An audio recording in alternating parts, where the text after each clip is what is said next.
பாமக பாஜக இடையே மோதல் ரிசல்ட் வர்றதுக்கு முன்னாலேயே சல்லி சல்லியா நொறுக்கிட்டீங்களேடா.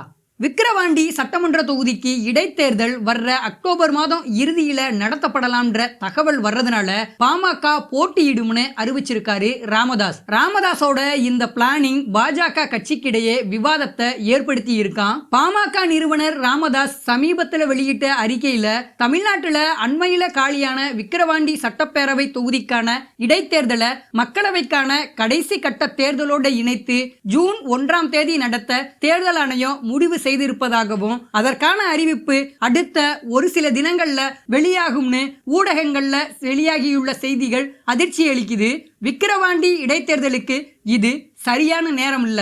ஜூன் 1ஆம் தேதி விக்கிரவாண்டி தொகுதிக்கு இடைத்தேர்தல் நடத்தப்படணும்னா அதற்கான மனு தாக்கல் மே 7ஆம் நாள் தொடங்கப்படணும். தேர்தலுக்கான ஆயத்த பணிகள் அதற்கு முன்பாகவே தொடங்கப்படணும். தமிழ்நாட்டுல கடந்த 10 நாட்களா கடுமையான வெப்ப அலை வீசுது. ஒட்டுமொத்த இந்தியாவில் 3வது அதிக வெப்பநிலை ஒடிஷா, தெலுங்கானா ஆகிய மாநிலங்களுக்கு அடுத்தபடியா தமிழ்நாட்டில் தான் பதிவாகி இருக்கு. ஊட்டி, கொடைக்கானல் போன்ற மலைப்பகுதிகளில் கூட கடுமையான வெப்பம் தாக்குது. தமிழ்நாட்டில் மே 4ஆம் தேதி முதல் கத்திரி வெயில் தொடங்கி இருக்கிறதுனால அப்போது 116 டிகிரி வரை வெப்பநிலை பதிவாகும்னு வானிலை ஆய்வு மையம் எச்சரிச்சிருக்கு. இத்தகைய சூழல்ல பரப்புரை மேற்கொண்டா அரசியல் கட்சிகளோட நிர்வாகிகளுக்கும் தொண்டர்களுக்கும் வெப்பச்சொறி, வேனல் கட்டி, வெப்ப பிடிப்பு, வெப்ப தசைவலிப்பு, தலைவலி, வாந்தி, தலைச்சுற்றல், மயக்கம் உள்ளிட்ட பாதிப்புகள் ஏற்படக்கூடும். இவற்றை விட கொடிய வெப்ப மயக்க நோய் அதாவது ஹார்ட் ஸ்ட்ரோக் ஏற்பட்டா உயிரிழப்பு கூட ஏற்பட வாய்ப்பு இருக்கு. விக்கிரவாண்டி இடைத்தேர்தலுக்கு இப்போ எந்த அவசரமும் இல்லை. திமுக சட்டப்பேரவை உறுப்பினர் புகழேந்தி காலமானதை அடுத்து விக்கிரவாண்டி தொகுதி காலியானதா கடந்த ஏப்ரல் 8ஆம் நாள் தான் அறிவிக்கப்பட்டுச்சு. அந்த தொகுதிக்கு அக்டோபர் 7ஆம் தேதிக்குள்ள இடைத்தேர்தல் நடத்தினால் போதுமானது. செப்டம்பர் 30ஆம் தேதிக்கு முன்பா ஜம்மு காஷ்மீர் யூனியன் பிரதேசத்துக்கும் அக்டோபர் மாதத்துல ஹரியானா சட்டப்பேரவைக்கும் தேர்தல் நடத்தப்படணும்ன்றதுனால அதனோட சேர்ந்து விக்கிரவாண்டி தொகுதிக்கும் இடைத்தேர்தலை நடத்தலாம். விக்கிரவாண்டி தொகுதி இடைத்தேர்தல் தேதியை தேர்தல் ஆணையம் தன்னிச்சையா தீர்மானிக்க கூடாது. தமிழ்நாடு அரசு மற்றும் கட்சிகளோட கலந்து பேசிதான் தேர்தல் தேதியை தீர்மானிக்கணும். ஜூன் 1ஆம் தேதி மக்களவைக்கான கடைசி கட்ட தேர்தலோட இணைத்து விக்கிரவாண்டி சட்டப்பேரவை தொகுதிக்கான இடைத்தேர்தலை நடத்த ஆணையம் தீர்மானிச்சிருந்தா அந்த முடிவை கைவிடணும்னு வலியுறுத்துறேன்னு சொல்லியிருக்காரு.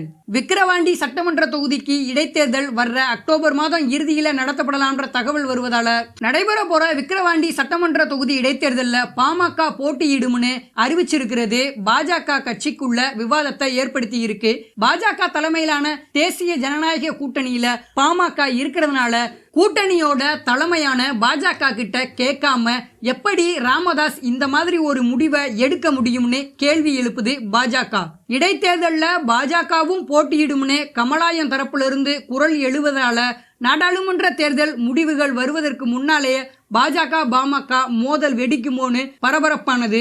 பாஜகவுக்கு யாரும் எந்த பதிலையும் இடைத்தேர்தல் தொடர்பா பேசக்கூடாது, நான் சொல்லும் போது பேசினா போதும்னு தன்னோட கட்சியினரை அமைதிப்படுத்தி வச்சிருக்காராம் ராமதாஸ். இதற்கிடையே கூட்டணி இருந்தாலும் உடைஞ்சாலும் இடைத்தேர்தலில் பாமக போட்டியிடுவதிலிருந்து பின்வாங்க போறதில்லைன்னு தீர்மானிச்சிருக்காரு ராமதாஸ். பாமகவோட வேட்பாளரா 1980களில் வன்னியர் சங்கத்தினர் நடத்திய இடஒதுக்கீட்டு போராட்டத்தில் துப்பாக்கி சூட்டுல உயிர் தியாகம் செய்த குடும்பத்திலிருந்து ஒருத்தரை நிறுத்த ராமதாஸ் முடிவு செஞ்சிருக்காருன்னு சொல்றாங்க பாமகவோட உள்வட்டாரங்கள்.